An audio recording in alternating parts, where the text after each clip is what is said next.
Pour la pression des pneus, il faut regarder sur Ateliodoc pour avoir la pression des pneus constructeurs. Chaque pneu, chaque véhicule a une pression qui est bien spécifique. Là, pour mettre de l'air, on appuie sur la gâchette. Et quand tu relâches, il y a la pression qui est indiquée.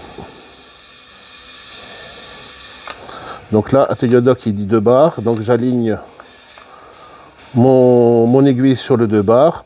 Si jamais je mets trop d'air, j'ai un petit bouton ici qui permet de relâcher la pression. Et on ne règle jamais une pression en dégonflant, toujours en gonflant. Voilà, c'est parfait.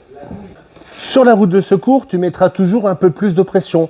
Mais 3 bars, c'est largement suffisant. On la contrôle moins souvent et comme ça, on est sûr de trouver une roue bien gonflée.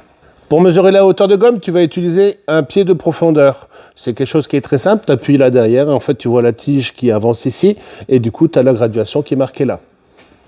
On va prendre 4 mesures sur notre pneumatique. Alors là, une première mesure ici. Hop. Donc j'ai 3,8. Deuxième là. 3,5. 3,5. Voilà, je mets bien. Hop là. 3. Donc je pars de 3,8 pour arriver à 3. Il y a quand même une différence de 0,8.